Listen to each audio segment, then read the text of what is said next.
Hello students. अब हम बात करते हैं नए टॉपिक की। और हमारे पास जो नया टॉपिक है वो है आवेशित चालक प्लेट पर बल या आवेशित चालक सतह पर बल ज्ञात करना कि बल का मान कितना निकलता है। इससे पहले हमने गाउस के एप्लीकेशन पढ़े और सभी एप्लीकेशनों को हमने कवर कर लिया है और मैंने उनको शायद ही सरल से सरल भाषा में आपको समझाया है। तो नया टॉपिक है बेटा हमारे पास आवेशित चालक सतह पर आवेशित चालक सतह पर बल या पृष्ठ कह सकते हैं आप। चालक पृष्ठ पर बल कह सकते हैं बेटा इसको, ठीक है ना। तो देखिए बेटा इधर थोड़ा समझना इसको सही तरह से। देखिए होता क्या है, कोई भी चालक सतह है जब उसको आवेशित किया जाता है तो जो आवेश है उसकी बाहरी सतह पर एक समान रूप से क्या हो जाता है, वितरित हो जाता है। जब किसी चालक सतह को आवेशित किया जाता है तो जो आवेश होता है वो उसकी बाहरी सतह पर एक समान रूप से क्या हो जाता है, वितरित हो जाता है, ठीक है ना। जब इस सतह पर कोई अल्पांश लिया जाता है तो आवेशित जो अल्पांश होते हैं वो एक दूसरे को प्रतिकर्षित करते हैं। क्या करते हैं? प्रतिकर्षित करते हैं, ठीक है ना। जब इस सतह पर कोई अल्पांश लिया जाता है तो जो अल्पांश होते हैं वो सतह के अन्य अल्पांशों को क्या करते हैं, प्रतिकर्षित करते हैं, अर्थात एक दूसरे पर प्रतिकर्षण बल लगाते हैं, ठीक है बेटा। तो सभी अल्पांशों के द्वारा या पृष्ठ के सभी अल्पांशों के द्वारा किसी एक अल्पांश पर लगने वाला प्रतिकर्षण बलों का योग एक परिणामी बल उत्पन्न करता है। क्या करता है? एक परिणामी बल उत्पन्न करता है। अतः इससे स्पष्ट होता है कि चालक की सतह पर क्या उत्पन्न होता है, बल उत्पन्न होता है। तो आप कह सकते हैं कि एक कम क्षेत्रफल के लंबवत लगने वाला यह परिणामी बल विद्युत दाब कहलाता है। क्या कहलाता है? विद्युत दाब कहलाता है। हमें इसमें दाब भी ज्ञात करना है तो एक कम क्षेत्रफल के लंबवत लगने वाला परिणामी बल क्या कहलाता है? विद्युत दाब कहलाता है, ठीक है बेटा। तो मैं दोबारा रिपीट कर देता हूं लैंग्वेज को कि जब किसी आवेशित चालक को आवेशित किया जाता है तो आवेश उसकी बाहरी सतह पर एक समान रूप से क्या हो जाता है, वितरित हो जाता है। जब इस सतह पर कोई अल्पांश लिया जाता है तो वह सतह के अन्य अल्पांशों पर प्रतिकर्षण बल आरोपित करते हैं। क्या आरोपित करते हैं? प्रतिकर्षण बल आरोपित करते हैं। यदि सभी अल्पांशों के द्वारा किसी एक अल्पांश पर परिणामी बल जो लगता है, प्रतिकर्षण बलों का जो योग है, किसी अल्पांश पर परिणामी बलों का जो योग है या जो प्रतिकर्षण बलों का जो योग है वो परिणामी बल उत्पन्न करता है तो किसी एकांक क्षेत्रफल के लंबवत लगने वाला यह परिणामी बल विद्युत दाब कहलाता है। तो देख लीजिए बेटा किस तरह से इसको उत्पन्न करते हैं, इसकी क्या कैलकुलेशन है। ध्यान देना बेटा, ये हमारे पास कोई एक चालक गोला है और जिसको एकांक धनावेश से आवेशित किया गया है या Q धनावेश से आवेशित किया गया है। देखिए बेटा इधर अब हमें इस चालक गोले के कारण विद्युत बल निकालना है कि इस पर बल कितना लगेगा। तो देखिए बेटा, जब इसको आवेशित कर दिया है तो इस पर क्या लगेगा, एक विद्युत बल लगेगा क्योंकि हमने इसको आवेश दे दिया है। तो हम दो जगह कंसीडर करेंगे, एक बिंदु P पर करेंगे, एक इसके बाहर बिंदु P है और एक बिंदु अंदर है।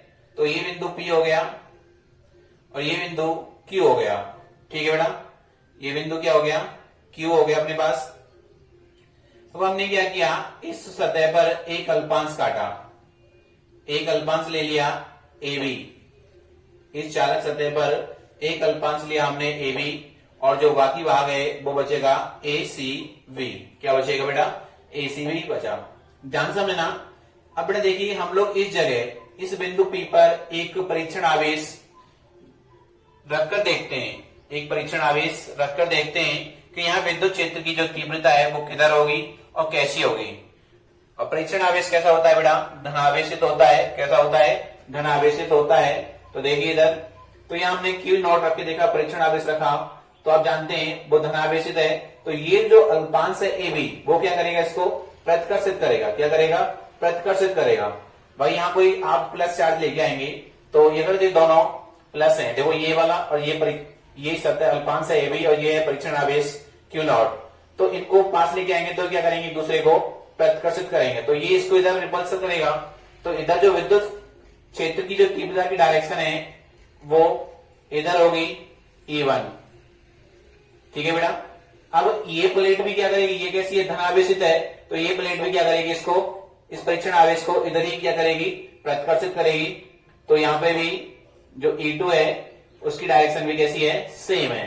कैसी है बेटा, सेम। क्लियर है। अब बात करते हैं बेटा परीक्षण आवेश यहां रखा जाएगा, क्यू पर रखते हुए देखते हैं, क्यू नॉट को परीक्षण धनावेश को यहां रख करके देखते हैं। तो देखते हैं यहां पे क्या स्थिति बनेगी। तो देखिए यहां जब क्यू नॉट को रखा जाएगा तो ध्यान दो बेटा, ये वाली जो प्लेट है, ये वाली जो प्लेट है AB, जो AB है वो इसको इधर रिपल्स करेगी, इधर इसको प्रतिकर्षित करेगी। तो इसकी जो यहाँ पर जो डायरेक्शन आएगी निकल करके विद्युत क्षेत्र की, वो इधर निकल के आएगी। ठीक है ना। और ये वाली जो प्लेट है ACB प्लेट जो है वो इस परीक्षण आवेश को किधर रिपल्स करेगी, इस डायरेक्शन में करेगी। तो यहाँ पे जो विद्युत क्षेत्र की तीव्रता की डायरेक्शन निकल के आएगी, इलेक्ट्रिक फील्ड डेंसिटी की, वो इस डायरेक्शन में निकल के आएगी। अब आप देखते हैं जो यहाँ पर टोटल इंटेंसिटी है वो कितनी है, 0, बिकॉज यहाँ पर कोई भी चार्ज नहीं है। ठीक है। तो ये डायग्राम समझ में आ गया, क्योंकि ये डायग्राम से ही आप पूरा जो कैलकुलेशन है हल कर पाएंगे। तो मैं थोड़ा सा लिख देता हूं, देख लीजिए। जब किसी चालक पृष्ठ को आवेशित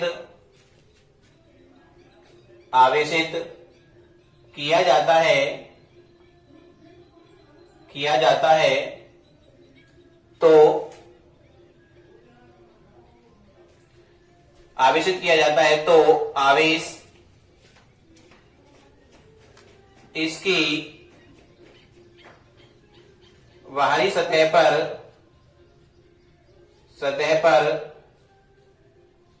एक समान रूप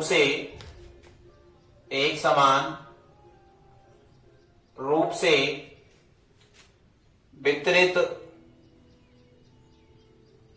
हो जाता है, एक समान रूप से वितरित हो जाता है। यदि सतह पर कोई अल्पांश लिया जाता है,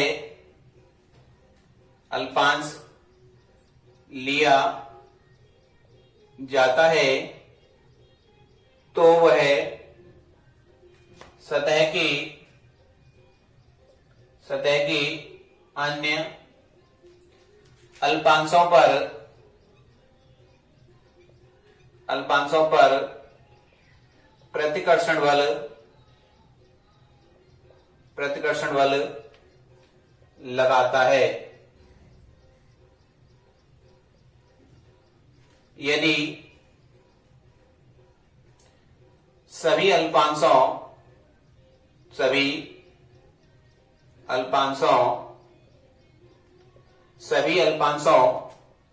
के द्वारा किसी एक अल्पांश पर सभी अल्पांशों के द्वारा किसी एक अल्पांश पर प्रतिकर्षण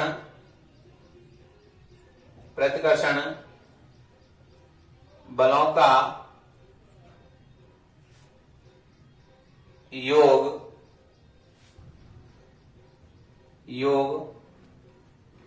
किया जाए तो वह परिणामी बल उत्पन्न करेगा।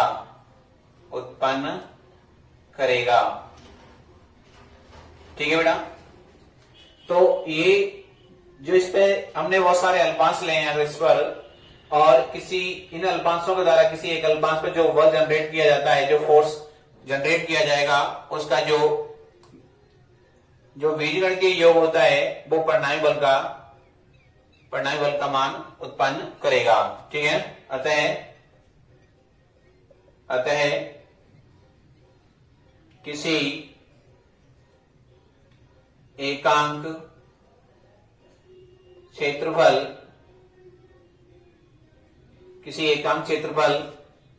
के लंबवत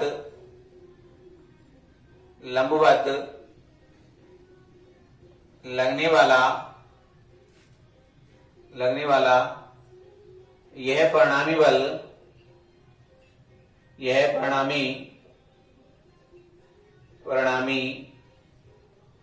बल विद्युत दाब कहलाता है।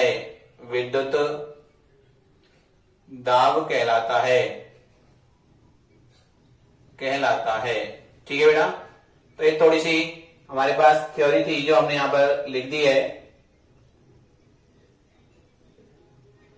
ठीक है बेटा, तो देख लीजिए, वही जब किसी चालक पृष्ठ को आवेशित किया जाता है तो जो आवेश होता है वो बाहरी सतह पर एक समान रूप से क्या हो जाता है, वितरित हो जाता है। यदि इस पर कोई अल्पांश लिया जाता है तो वो अल्पांश जो होता है वो अन्य अल्पांशों पर प्रतिकर्षण बल उत्पन्न करता है। यदि सभी अल्पांशों के द्वारा जो प्रतिकर्षण बल लिया जा रहा है वो किसी एक अल्पांश पर लिया जाए तो उससे परिणामी बल उत्पन्न हो जाता है। ठीक है, तो देखिए बेटा, विद्युत क्षेत्र की मान ज्ञात करेंगे। लिखेंगे क्षेत्र से बिंदु P पर विद्युत क्षेत्र का मान। तो देखिए बेटा, बिंदु P पर जो विद्युत क्षेत्र की तीव्रता का जो मान आ रहा है वो एक ही डायरेक्शन में आ रहा है। तो जो EP होगा, EP इक्वल टू होगा E1 प्लस E2। ये हो गया समीकरण 1। इसी प्रकार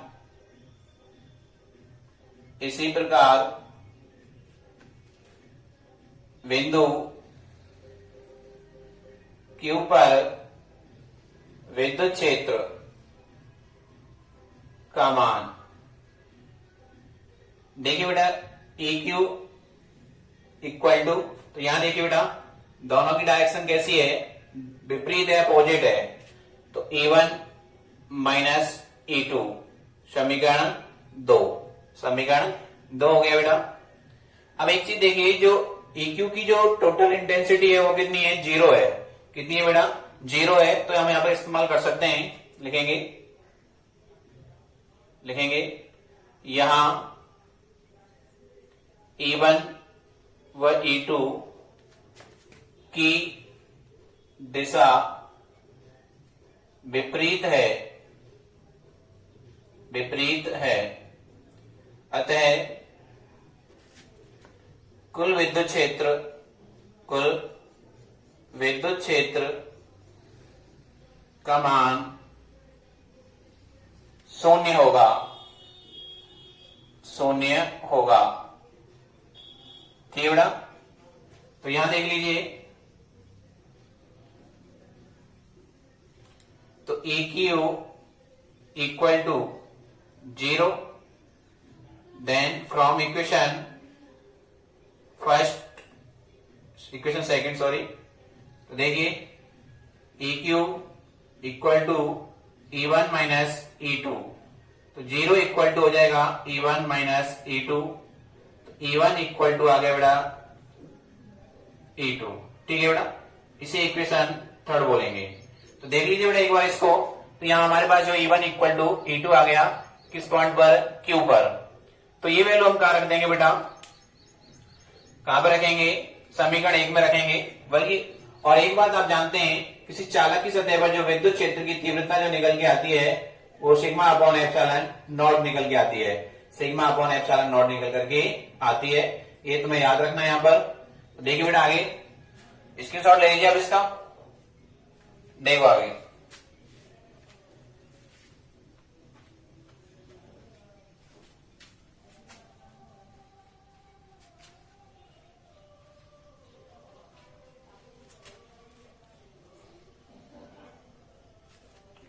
देखिए बेटा यहां पर लिखेंगे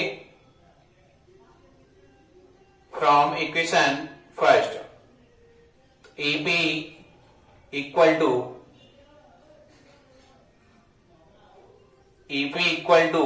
E1 प्लस E2। देखिए ईपी की जो वैल्यू है वो कितनी आती है बेटा अपने पास, सिग्मा अपॉन एप्सिलॉन नॉट, और E1 इक्वल टू E2 निकाला है हमने, तो या तो आप E1 की जगह E2 रख दीजिए या E2 की जगह E1 रख दीजिए। तो देखिए E1 प्लस E1, तो देखिए 2E1 equal to sigma upon epsilon not, E1 equal to आ गया सिग्मा अपॉन 2 एप्सिलॉन नॉट। तो बेटा ये निकल के आ गई विद्युत क्षेत्र की तीव्रता निकल के आ गई। यहां पर हमें निकालना क्या है बेटा, बल और दाब निकालना है। देखिए बेटा इधर, अब आप एक चीज सोचिए, जो मैंने चित्र बनाया था, यदि अल्पांश AB पर ठीक है ना, तो ये जो वैल्यू निकल के आई है ये अल्पांश ACB के द्वारा अल्पांश AB पर उत्पन्न विद्युत क्षेत्र का मान है। क्या है, अल्पांश ACB के द्वारा अल्पांश AB पर विद्युत क्षेत्र का मान है। ठीक है, लिख देता हूं बेटा यहां पे मैं, यहां अल्पांश ACB के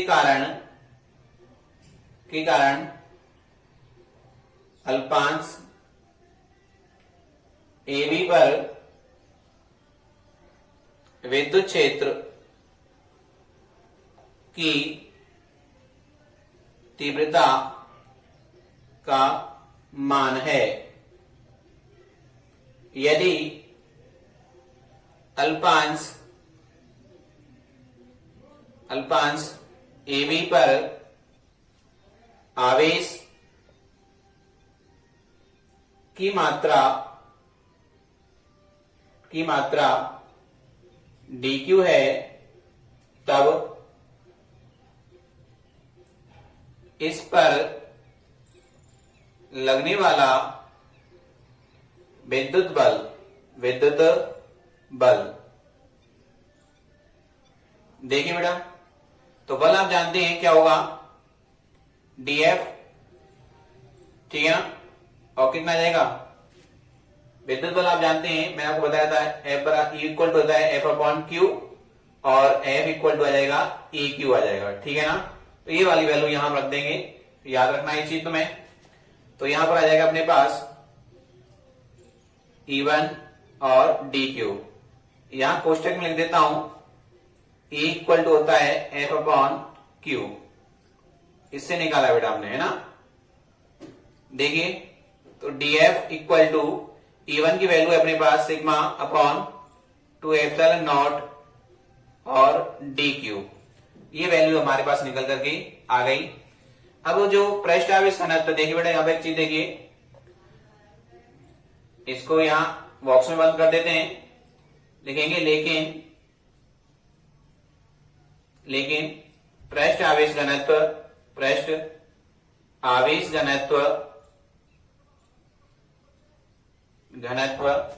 तो सिग्मा इक्वल टू कितना हो जाएगा, dq अपॉन s हो जाएगा। क्या हो जाएगा, dq अपॉन s होता है या ds हो जाएगा। देखिए यहां पर ये वाली वैल्यू होती है। अब एक काम कर सकते हैं आप लोग, यहां पर देखिए, तो df equal to sigma upon 2 epsilon not और इनटू जो dq की जो वैल्यू आएगी वो आ जाएगी सिग्मा ds। तो df equal to sigma square upon 2 epsilon not ds। ठीक है, तो ये हमारे पास बल निकल के आ गया। लिखेंगे संपूर्ण पृष्ठ पर उत्पन्न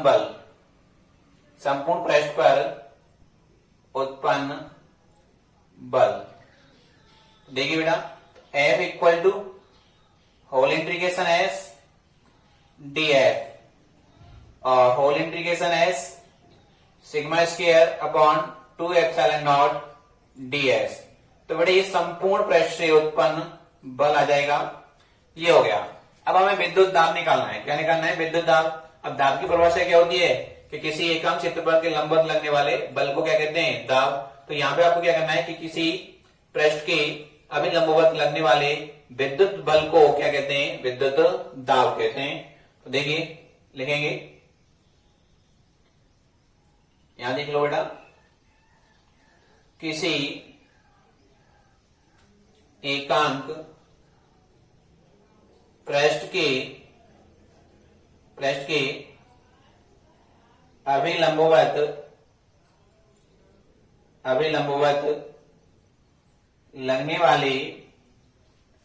लगने वाले विद्युत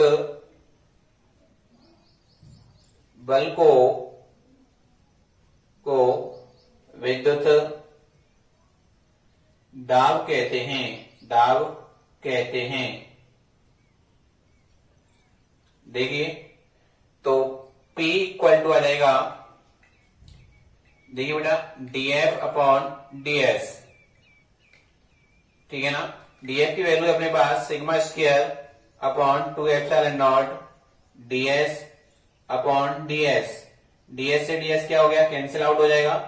तो P इक्वल टू बचेगा sigma square upon 2 epsilon not. एक वैल्यू तो ये निकल के आ गई बेटा अपने पास, और दूसरी वैल्यू आप निकालेंगे तो लिखेंगे V no date E equal to sigma upon epsilon not होता है। तो सिग्मा की जो वैल्यू निकल के आएगी वो हो जाएगा बेटा, यहां पर कितना आएगा, E एप्सिलॉन नॉट। तो ये वैल्यू आप यहां रख सकते हैं। देखिए यहां पर तो P इक्वल टू कितना आ जाएगा, 1/2 एप्सिलॉन नॉट, और सिग्मा की वैल्यू रखेंगे E और एप्सिलॉन नॉट का होल स्क्वायर। तो P इक्वल टू आ जाएगा अपने पास 1/2 एप्सिलॉन नॉट E स्क्वायर और एप्सिलॉन नॉट स्क्वायर। तो एप्सिलॉन से कट जाएगा बड़े यहां पर, तो P बराबर 1/2 एप्सिलॉन नॉट E स्क्वायर। तो बड़ा ये निकल के आ गया विद्युत दाब। ये तुम्हें याद रखना है, इसका यूज काफी जगह किया जाएगा। ये हमें ज्ञात करना था, तो मैं दोबारा रिपीट कर देता हूं।